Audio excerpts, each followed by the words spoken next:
Durante casi 3000 años, se ha mantenido como quizás la narrativa más grande jamás contada. Es una historia que ha sido narrada, adaptada y transformada innumerables veces. Ha servido de inspiración para poemas, pinturas y música. Liam Neeson hizo una película sobre ella, y Matt Damon y Christopher Nolan están trabajando en una ahora mismo. Por supuesto, estoy hablando de la Odisea, una obra que es la favorita de muchas personas, pero sobre todo de los estoicos. No hay ninguna otra obra que los estoicos citen más que la Odisea. Soy Dayan Holiday, autor de El Estoico Diario, y viajé miles de kilómetros, no solo a la antigua Grecia, donde se desarrolla la épica, sino hasta la propia Ítaca, donde comienza y termina, para descubrir no solo de qué trata la Odisea y qué puede enseñarnos sobre la vida, sino también por qué resonó tanto con los estoicos y por qué sigue siendo tan relevante hoy. Lección 1. Encuentra a tu guía. Ulises no habría sobrevivido su Odisea sin la ayuda de Atenea. Pero su hijo, Telémaco, tampoco habría salido adelante sin ella. Y creo que es muy significativo el disfraz que Atenea usa, particularmente cuando auxilia a Telémaco, se hace pasar por un viejo amigo de la familia llamado Mentor. En esencia, Ulises y Telémaco son el resultado de sus mentores, al igual que todos nosotros. Tal vez de aquí proviene la palabra. Pero la idea clave es que somos guiados por personas que nos instruyen y que han recorrido el camino antes que nosotros. Marco Aurelio fue guiado por Antonino Pío. Zenón fue instruido por Crates. Yo fui guiado por el gran Robert Greene. La noción de que debes aprender estas lecciones a través de dolorosas pruebas y errores es una locura. La inteligencia está en beneficiarse de la experiencia de otros. Como dice el viejo dicho, cualquier tonto puede aprender por experiencia. Yo quiero aprender de la experiencia de los demás. Ulises lo hace, es ayudado constantemente por Atenea a lo largo de la Odisea. Y luego Telémaco, durante su transición a la edad adulta, es asistido por Mentor mientras organiza el regreso a casa. Es fundamental que definas quiénes son tus guías en la vida. Somos un producto de nuestros mentores. Esta es una lección inestimable dentro de la Odisea. Lección 2. No necesitas el aplauso ajeno. Creo que es una de las grandes advertencias contra el ego en la literatura antigua. Ahí detrás de mí está Ulises. Ulises acaba de vencer a Polifemo, le ha clavado la lanza en el ojo, ha escapado de la cueva y se ha salido con la suya. Y no solo eso, el cíclope Polifemo no tiene ni idea de quién es Ulises. Porque cuando Polifemo le había preguntado su nombre, Ulises dijo, me llamo Nadie. Así que, cuando los otros cíclopes preguntaron, ¿quién te hirió? ¿Quién te hizo esto? Polifemo respondió, nadie me hizo esto. Nadie me ha herido. Ulises se había librado, pero mientras se pone a salvo en su barco y navega lejos, ¿qué hace? En un acto de soberbia, por la necesidad de recibir crédito por su ingenio, grita, ¿quieres saber quién te hizo esto? Fue Ulises, el asaltador de ciudades. Es en ese momento que sella su destino y retrasa su regreso a Ítaca por otros 10 años, porque Polifemo es hijo de Poseidón. Ahora Poseidón sabe quién ha herido a su hijo y se convierte en el enemigo jurado de Ulises, creando todos los obstáculos en su viaje de vuelta. El punto es este, si Ulises no hubiera necesitado reconocimiento, si no hubiera presumido de su hazaña, se habría librado. Habría llegado a casa sano y salvo. Para mí, esta es una historia clásica del tipo el ego es el enemigo. Es nuestro deseo por lo que Marco Aurelio llamaría la tercera cosa, la necesidad de reconocimiento, de crédito, de atención por lo que hemos hecho, lo que nos mete en más problemas de los que podemos manejar. Lección 3. Abrazar el viaje. Mira, sería maravilloso si la vida fuera fácil. Sería maravilloso si las cosas salieran exactamente como las planeamos, si nunca nos encontráramos con obstáculos y si los dioses estuvieran siempre de nuestro lado. Pero así no es la vida, y tampoco es así en la Odisea. Uno de mis poemas favoritos sobre la Odisea se llama Ítaca, de C.P. Cavafis. Hay una parte al final que dice, ten siempre a Ítaca en tu mente, porque llegar a ella es tu destino. Pero no apresures el viaje. Mejor que dure muchos años, y que llegues viejo a la isla, enriquecido con todo lo que has ganado en el camino, sin esperar que Ítaca te dé riquezas. Ítaca te regaló un viaje maravilloso. Sin ella no habrías emprendido el camino. Ya no tiene nada más que darte. Y termina con, si la encuentras pobre, Ítaca no te habrá engañado. Tan sabio, tan lleno de experiencia, ya habrás comprendido lo que significan las Ítacas. Supongo que esta es una forma extensa de decir que el viaje es el destino. Lo que aprendemos en el camino, lo que descubrimos sobre nosotros mismos, es lo que realmente buscamos. Cuando los estoicos decían que el obstáculo es el camino, no querían decir que siempre llegarías a la Ítaca que esperabas. Podría tomar más tiempo del previsto. Podría desviarte completamente del curso. Podrías terminar en un lugar muy diferente al que deseabas. Esto es lo que le sucede a Zenón, quien, viajando por el mismo Mediterráneo que Ulises, sufre un naufragio. Llega a Atenas, no a su destino. Pierde una carrera, pero gana otra, se convierte en filósofo. Más tarde diría, hice una gran fortuna cuando sufrí un naufragio, porque eso lo impulsó a la filosofía. A veces pensamos que Ítaca, y esta es Ítaca detrás de mí, es una cosa específica o debe ser de una manera determinada, pero no lo sabemos. No estamos en control. Los dioses, el destino o un timín que no entendemos, están en control. Y eso es algo bueno, o mejor dicho, podemos convertirlo en algo bueno en cómo respondemos a ello, en quienes nos convertimos como resultado y, sobre todo, en lo que aprendemos de ello. Lección 4. Cuidado con las sirenas que te rodean. Todo el mundo conoce a las sirenas en las rocas. Es una de las imágenes más perdurables de toda la literatura. Cuidado con las sirenas en las rocas, la llamada de las sirenas. Chris Hayes acaba de escribir un libro con ese título exacto, La llamada de las sirenas. Pero lo que la mayoría no entiende sobre las sirenas, algo que ni siquiera yo capté al principio, es que no cantan una melodía hermosa para cualquiera. No, cantan una canción muy específica para cada persona. Lo que su canto hace es decirle a cada marinero lo que quiere escuchar. La canción es diferente para cada uno. Y creo que esta imagen aplica perfectamente a donde nos encontramos hoy, y de hecho, de eso trata el libro de Chris Hayes. El algoritmo personaliza, la IA puede generar contenido increíblemente específico. Y podemos caer con demasiada facilidad en una burbuja informativa.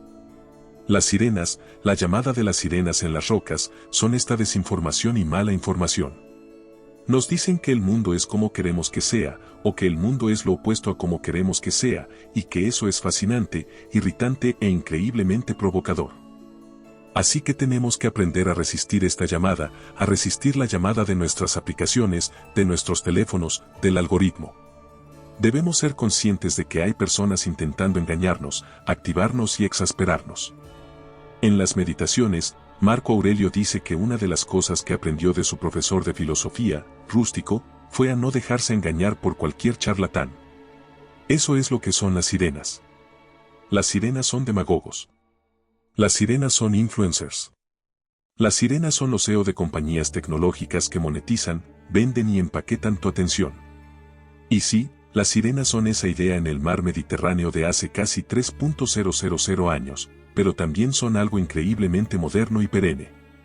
Por eso es una imagen tan poderosa y por eso es algo de lo que debemos seguir siendo conscientes, incluso hoy. Lección 5. Cultiva la perseverancia. Ulises abandona Troya después de 10 años de guerra. ¿Tenía alguna idea de lo que le esperaba? ¿De lo que los dioses le tenían preparado? 10 años más de obstáculos y dificultades, 10 largos años de viaje en los que estuvo tan cerca de las costas de su patria, de su reina, de su joven hijo, solo para ser arrastrado de vuelta en el último minuto. Iba a enfrentarse a tormentas y tentaciones, a un cíclope, a un mortal remolino, a un monstruo de 6 cabezas, sería retenido, sufriría la ira de Poseidón. Podría haber sabido en esos momentos oscuros de sufrimiento que, de vuelta en Ítaca, sus rivales lo acechaban, tratando de arrebatarle su reino y a su esposa. Es inimaginable. ¿Cómo lo superó? ¿Cómo logró volver a casa a pesar de todo? La Odisea es una historia sobre la creatividad, por supuesto, sobre el ingenio, el liderazgo, la disciplina y el coraje. Es una advertencia contra la arrogancia. Es una historia sobre el poder de los dioses y las tradiciones. Pero creo que, ante todo, la Odisea es una historia sobre la perseverancia. La persistencia fue lo que mantuvo a Ulises en la guerra de Troya, intentándolo todo hasta que finalmente consigue algo que funciona, hasta que se topa con la idea del caballo de Troya. Pero 10 años de pruebas y tribulaciones, de decepciones y errores, sin rendirse, teniendo que reorientarse cada día. No solo sin acercarse a casa, sino incluso alejándose, sabiendo que en casa le esperaban todos estos problemas. Soportando los castigos de los dioses, haciendo todo lo necesario para volver. Obviamente, hay un punto donde la persistencia se funde con la perseverancia. La persistencia es martillar un problema difícil. La perseverancia es algo más grande, más profundo, más profundo. Es el juego a largo plazo. No se trata de lo que sucede en la primera ronda, sino ronda tras ronda, mientras entierras a gente, mientras envejeces, mientras te sientes cada vez más agotado. Para mí, ese es el mensaje principal de la Odisea, porque la vida no se trata de un solo obstáculo.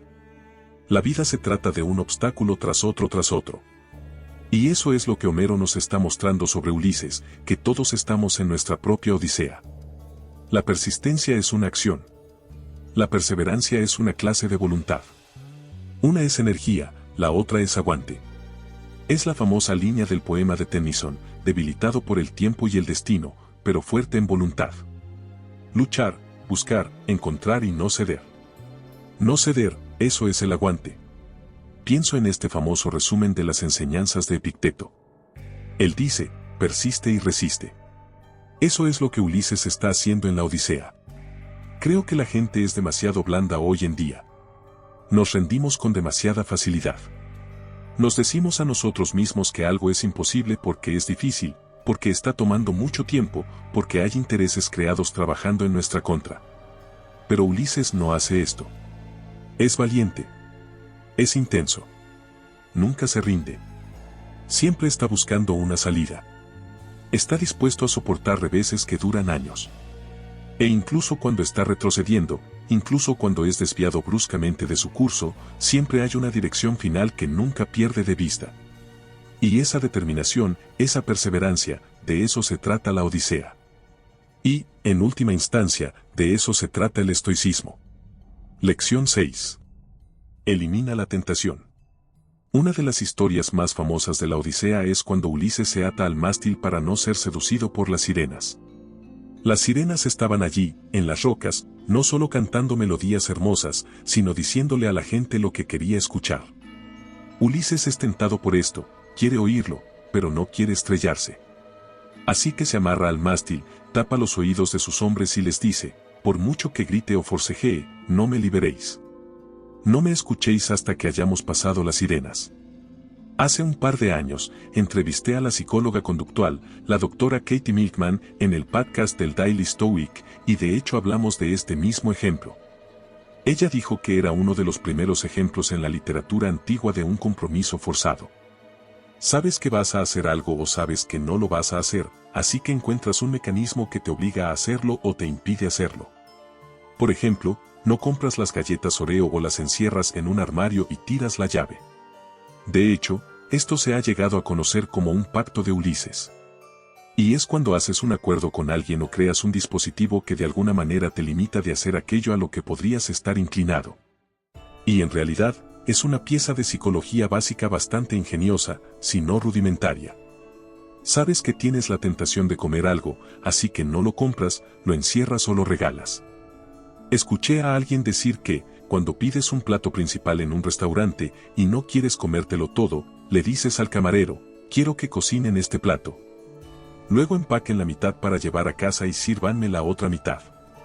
Esa es la misma versión de este dispositivo tan antiguo. Hay aplicaciones que bloquean el internet en tu teléfono, muchos escritores que conozco las usan. La idea es, voy a ser tentado, y no quiero ser tentado, así que voy a eliminar esa tentación. Te daré un ejemplo de mi propia vida. No tengo redes sociales en mi teléfono. Las tengo en el teléfono de mi esposa porque sé que no debería usarlas, porque sé que solo me causarán problemas, solo me distraerán. Así que, si quiero usarlas, tengo que pedir permiso a otra persona. Y puedo decirle, oye, no me las des hoy. No me dejes usarlas hoy. Sé de otras personas cuyo asistente controla la contraseña. Pero el punto es que esta es la razón por la que la Odisea ha perdurado, por pequeños ejemplos como este. Es este extraño poema épico sobre no ser atraído por estos monstruos míticos, y sin embargo, al mismo tiempo es algo eminentemente relatable para todos nosotros. Mira, Los estoicos hablan mucho de disciplina, y es bueno tenerla. Pero parte de la disciplina es también saber cuándo tu disciplina va a ser superada, cuando no será rival para la tentación a la que te vas a enfrentar. Lección 7. Vuelve a leer. No sé la primera vez que leí la Odisea. Supongo que fue quizás en la escuela primaria. Luego vimos una película hecha para televisión. Luego leí la traducción de Robert Fagles en la universidad. Después leí la traducción de Emily Wilson. Luego leí la traducción de Emily Wilson a mi hijo. Y luego escuchamos un podcast al respecto.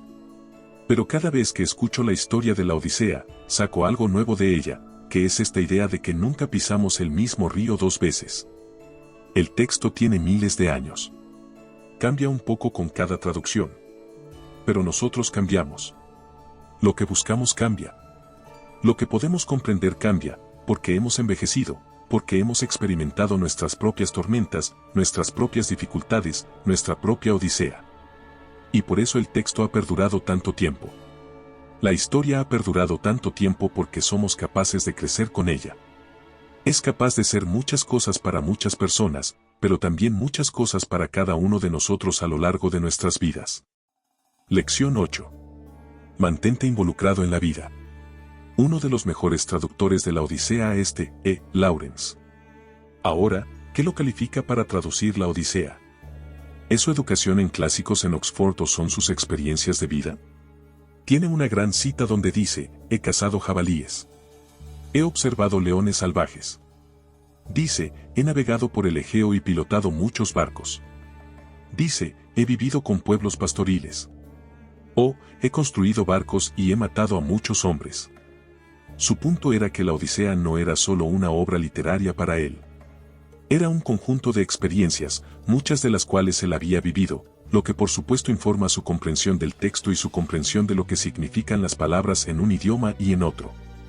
Se nos dice que con sus maestros de filosofía, Ariano y Rústico, Marco Aurelio no se contenta con permitir que sigan siendo meros filósofos de pluma y tinta. Es decir, él quería que tuvieran experiencias en el mundo real. Quería que se involucraran en política, en la vida y en los negocios. Y creo que esto es esencial para todos nosotros. No podemos quedarnos solo con nuestros libros. No podemos quedarnos solo con nuestras historias. Tenemos que estar ahí fuera, en el mundo. Tenemos que estar involucrados en el mundo. Esto es algo de lo que también habla Plutarco, quien fue escritor, político y sacerdote en el templo de Apolo.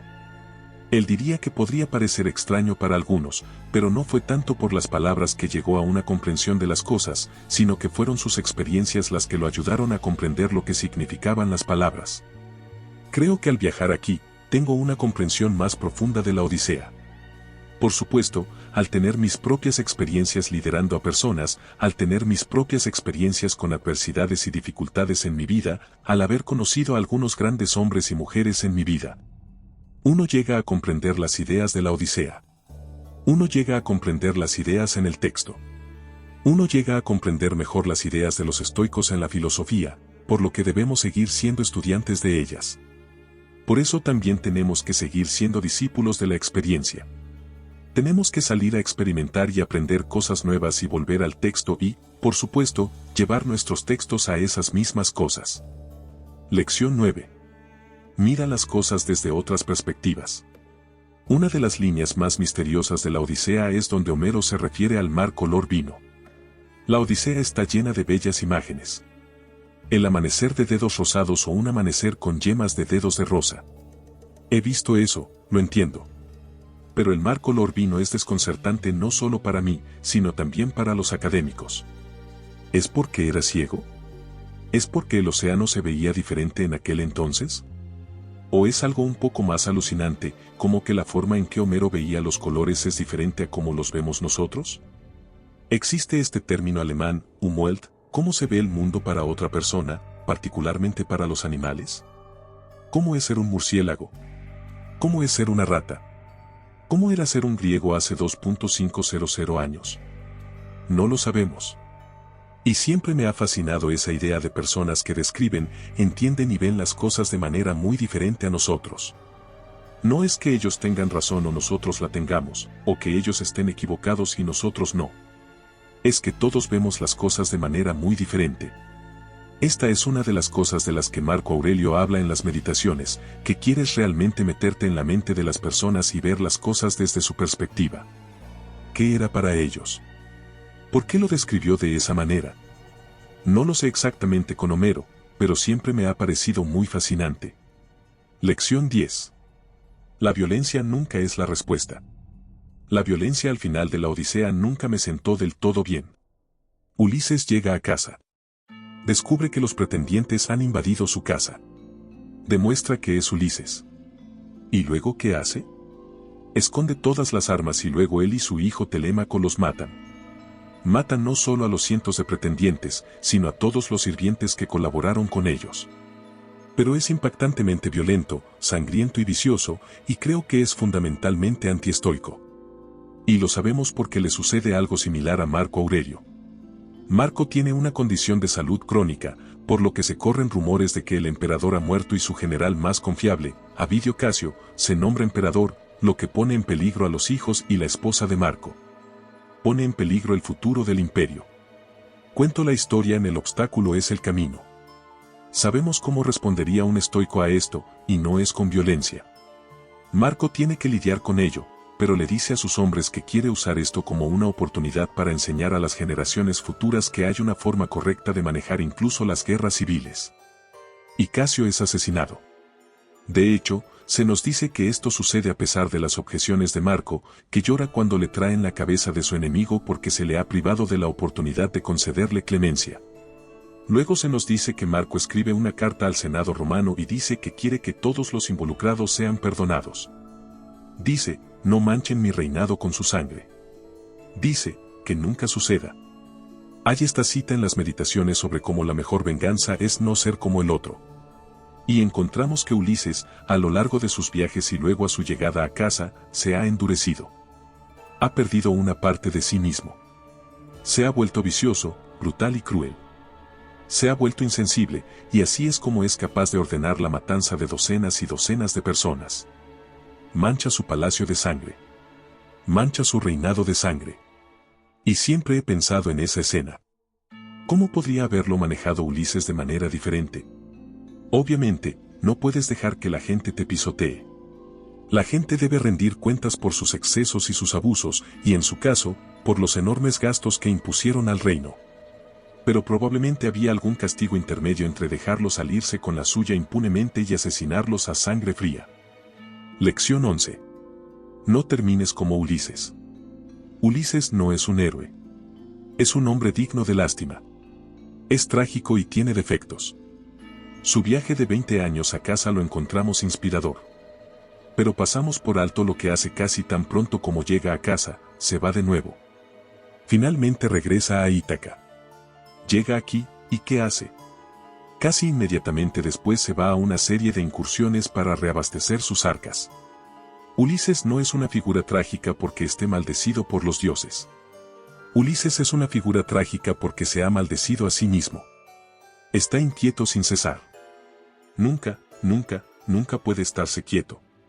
De hecho, cuando lees el poema de Tennyson, Ulises, te das cuenta de esto. Dice, no puedo descansar de viajar.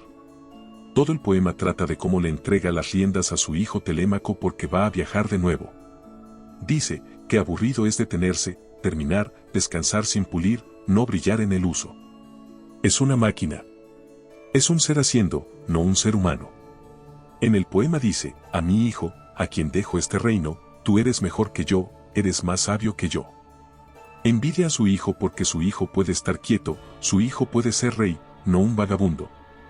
Y los estoicos se compadecían de este tipo de personas. Séneca, sobre todo, hablaba de cómo muchas personas viajan, no a diferencia del hombre que está volteando su almohada una y otra vez tratando de encontrar el lado fresco mientras da vueltas y vueltas y es incapaz de dormir. Los estoicos entendieron que muchas personas, cuando viajan, viajan para huir de sí mismas. Demasiados de nosotros en nuestros viajes estamos huyendo de algo. Demasiados de nosotros en nuestra ambición esperamos que al otro lado de una colina, al otro lado de algún logro, finalmente nos sintamos bien. Finalmente nos sintamos satisfechos. Pero no será así. Nos estamos sometiendo a la misma tortura a la que Ulises se sometió a sí mismo. Es peor que lo que los dioses pueden infligirnos. Cuando Marco Aurelio dice que la vida es guerra y un viaje lejos de casa, está describiendo de nuevo la naturaleza trágica de su destino como emperador, y ese es el cuento con moraleja de la Odisea. Algo que podemos pasar por alto en las primeras lecturas, pero a medida que lo repasamos una y otra vez, empezamos a ver que sí, no querríamos intercambiar nuestro lugar con Ulises. De hecho, no queremos ser nada como él. Lección 12. Las trivialidades no importan. ¿Cuándo se escribió la Odisea? ¿Era Homero ciego? ¿Fue Homero el que la escribió? ¿Existió Ulises? ¿Es este lugar Ítaca? ¿Es aquí donde realmente sucedió? ¿De esto se trataba todo? Séneca dice que no importa. Nos obsesionamos tanto con las trivialidades cuando se trata de literatura e historia. Dice que no importa dónde le sucedieron estas cosas a Ulises. Dice dónde se encontró con estas tormentas. Dice que lo que importa es que nosotros estamos encontrando nuestras propias tormentas espirituales. Que tenemos más problemas de los que Ulises tuvo que lidiar. Y deberíamos tomar de esto un recordatorio de que el propósito de la historia, el propósito de la literatura, se trata de cuestiones morales. Se trata de cómo ser una buena persona. Se trata de cómo lidiar con la vida. Lo que importa es que aprendamos de la soberbia de Ulises. Aprendamos de la astucia de Ulises. Aprendamos de la determinación y perseverancia de Ulises. Aprendamos sobre su amor por su patria. Aprendamos sobre su creatividad. Aprendamos cómo burla a las sirenas. Aprendamos de los terribles dilemas y traiciones que comete en el camino. Ese es el propósito del aprendizaje. Ese es el propósito de la historia. Eso es lo que un lugar como este nos enseña. Que si este es literalmente el lugar donde sucedió, si literalmente sucedió o no, no importa. Lo que importa es lo que aprendemos de ello y si lo aplicamos a la vida real.